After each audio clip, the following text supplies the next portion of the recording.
This is AJ Update, COVID-19 special episode. On this episode, City Building official Dave Zellner and Councilmember Robert Schroeder sit down and talk with City Public Information Officer Al Bravo about new information on the spread of COVID-19 and how changes to your HVAC system could help mitigate that spread. But first, let's watch as Economic Development Director Janine Solly updates the City Council at a recent meeting on the city's CARES Act funding distribution program. So just for the audience's sake, we on July 15th, you approved resolution number 2023, recognizing that our businesses and our nonprofits are essential components to a vibrant community, and that due to the impacts of COVID-19, many of them were adversely impacted. So you directed staff to implement an assistance grant program to provide some economic relief and in turn enhance the health, safety, and welfare of the residents of the community, as well as those who visit the community or receive services in the city.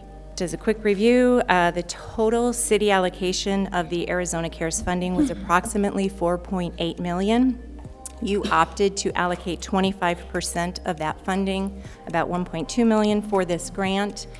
And of that total, you requested just over $1 million go to small businesses and that $200,000 be reserved for nonprofits. The grant was open for 5 weeks, beginning on July 21st and closed on August 25th. We did have 372 unique downloads of the application pulled from the city website. But in actuality, we had 95 applications submitted. And by week here, you can kind of see that we had a strong rush that first week when it first opened, a really steady stream in the middle there, and then an expected little uptick at the end right before the grant was due to close.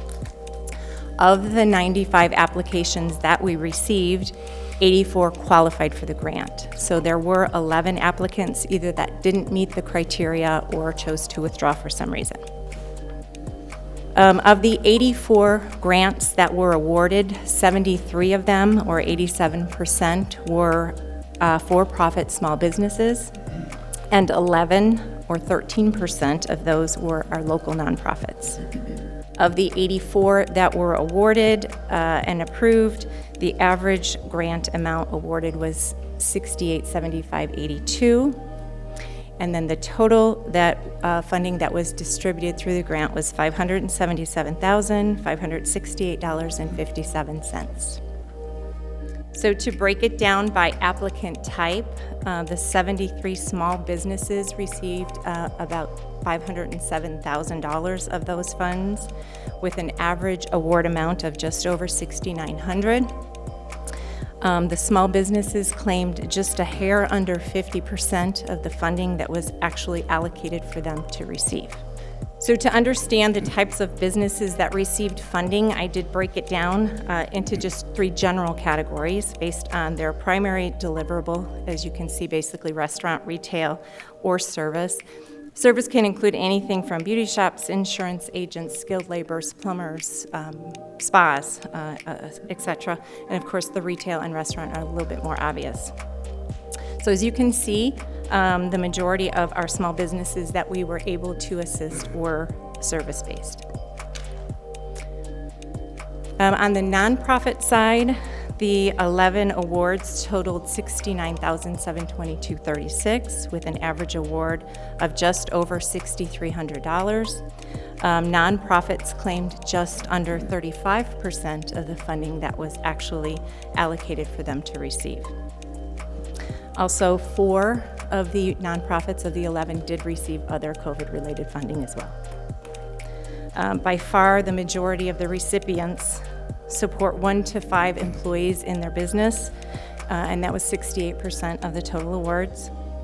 A distant second are those that employ 6 to 15 people in the organization or business, and then those with 16 or more employees came in at 6%. That was a total of 5 of the businesses or organizations.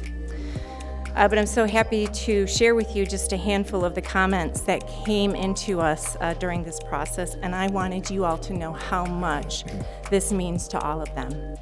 On behalf of all the recipients Thank you for what you were able to do for our businesses and our nonprofits during this difficult time.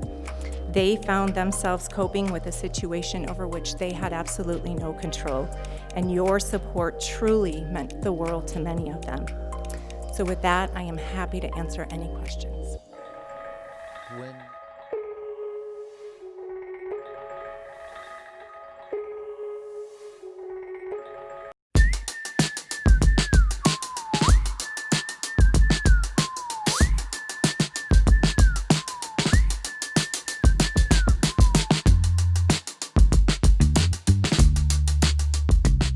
There is no question that the recommendation to limit gathering indoors in groups does come at a cost to businesses, school-age children.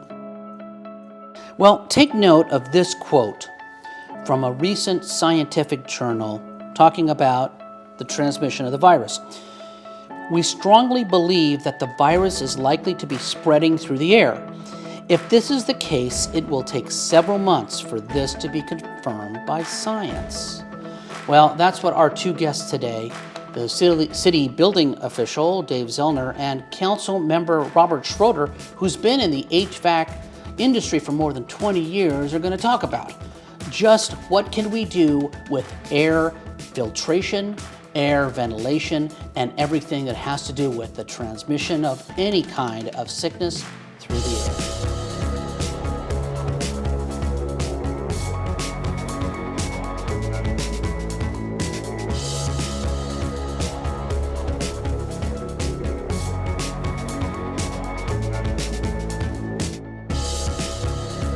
Joining me now is Dave Zellner, who is the city's building official. Thanks for joining me today there, Dave. Thank you. On this COVID-19 edition of HA Update.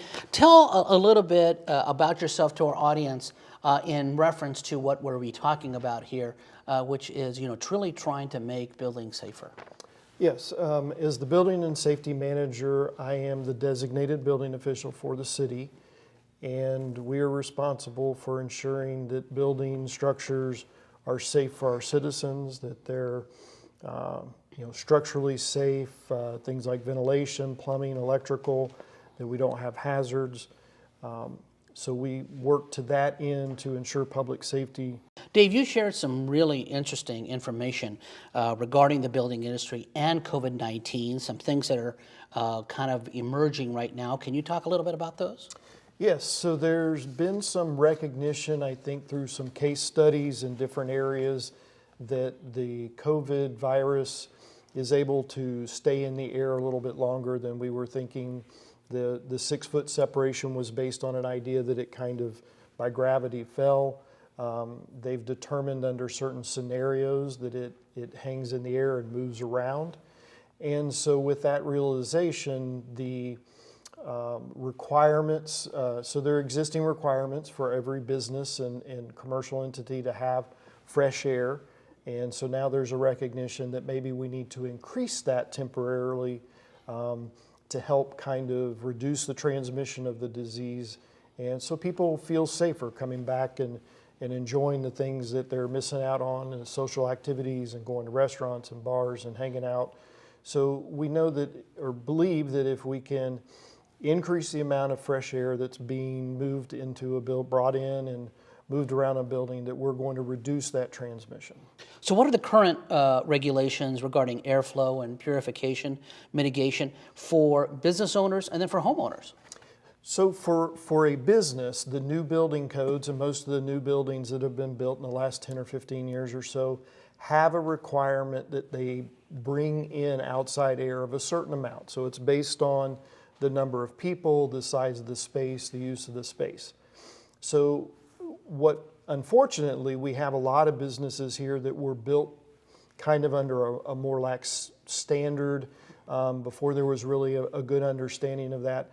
So we hope to encourage those businesses that where they can, opening doors, opening windows, making it so their fans always on, or even adding some kind of source of outside air, that they'll be able to do that. There's purification is one of the things that's becoming kind of a hot topic, and you have purification systems that work on a whole building level. You have purification systems that work on a room level. So I think there's interest in some places in trying to get some of these purification things that you see, like Dyson, some of the others, maybe into classrooms so we can get the kids back into school. And maybe smaller businesses want to do that just to kind of reinforce, add to their arsenal to suppress the transmission. For homeowners, the newer codes are requiring more outside air ventilation. We're building houses so much tighter than they used to be. The air doesn't change over as much. So just for environmental health inside your home, you want to figure out and see, are you opening windows? The good thing about this time of year is we're going into a part of the year where it's natural for us to open up everything. Now, some businesses are going to struggle because they're just the design of the business doesn't offer that many openable windows. They may be a restaurant and be restricted from, you don't want to let flies and stuff like that in. So those businesses are going to need more of a mechanical and maybe need to run their system even though the temperature's not dictating it. They may want to run that system to bring in more fresh air through that system. So I think those are some of the things that we want to consider. So when it comes to reopening eating establishments, for example, I know the state has a guideline that they're using. What about looking at the ventilation in public buildings, as you were just saying? They did give a little bit of guidance, just essentially make sure that your system is operating. And then they did kind of a general statement to increase ventilation, open doors and windows more. So in some cases, let's say you don't want to leave the door open all the time, you might kind of open it up for a couple minutes and then, close it. One of the things as a code official we're trying to kind of encourage is that, for this time, we're really, most of us here in this area and just our generation are very energy conscious and, we weren't raised in a barn, so, but now might be a time to kind of leave doors open a little bit more, kind of let the systems run to bring in that air and stuff like that. So I think we just want to encourage businesses to look at things they can do to freshen the air. They may change the type of filter they use in their system to remove more particulates. We've got HEPA filters and different levels of those. So there's a couple things. We're not trying to say everybody needs to get a brand new system. That's just not feasible. But here are some things with new filters, with room air purification systems, and with just, promoting outside air, we think will help. And there's people that are still out and going about their daily lives, but there's a lot that are, kind of reserved. And if we lower those numbers, they're going to join us in, the economy again and in utilizing services that we so desperately want our businesses to see. I know the name of the game in the last several months has been flexibility. We all need to be a little more flexible. It sounds like that's the same case for the folks that you're dealing with as well. Well, there are recent articles in the New York Times that say that a scientific study are showing airborne transmission, as you said, might be happening either at greater distances, maybe a little longer in the air, along those lines. Are you paying attention to those? What can you do to sort of respond to some of that stuff? I teach code classes, so I'm kind of always looking for articles that talk about different parts of code. Ventilation, mechanical systems is definitely a part of the code. So, those understandings, and that's kind of what brought on the idea to try to do this, is that we want to encourage people that, most people, if the temperature's good, they're fine. But indoor air quality has a lot to do with both the temperature, the humidity, whether you feel it or don't feel it moving across your body, how, what you're sensing as you breathe in. If you get too much carbon dioxide, then, it gets stuffy. So, it's an opportunity to look at things and promote that it's going to be just a safer environment if we have more fresh air. What kind of advice in that case can you give to the business owner, to the homeowner, to the folks who are dealing with this? And some of them this is completely new to them. Even if we maybe haven't done it in the past, this is their chance to do it. look for the easy ways to introduce fresh air, whether it's leaving the door open a little bit, kind of scheduling, I'm going to open it every 5 minutes for every hour or something like that. If you don't know where your indoor or the outside air is coming in, you might have an HVAC professional come and kind of look at, maybe they can open up the air point where the outside air comes in, so you're bringing more in. Look to make sure there's a fan only setting on your equipment. Same thing goes for at home. A lot of times we just set it to come on only when it's lower in the temperature. Having the fan run all the time and having a window cracked is going to change over the air and make it healthier. And so I think those are things that are kind of low-hanging fruit that everybody can do. City building official Dave Zellner, thanks for joining us. No problem.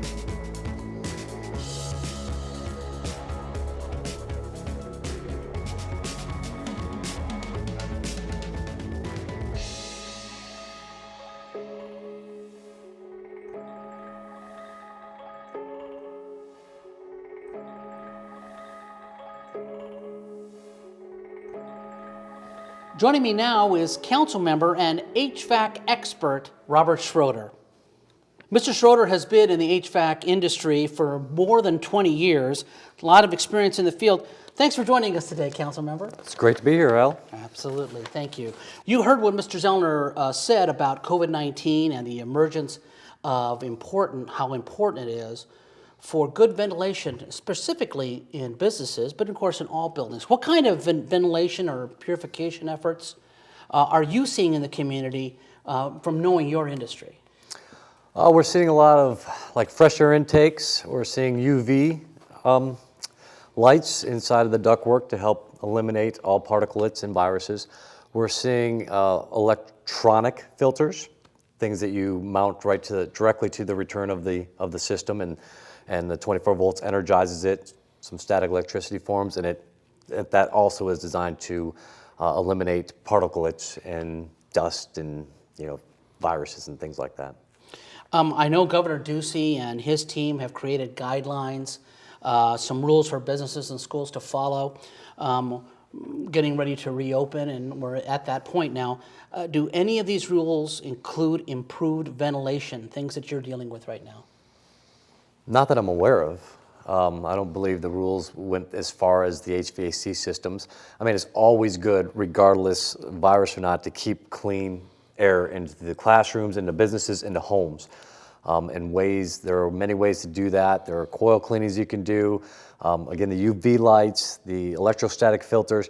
There are many things business owners, homeowners, even like school administrations can do to help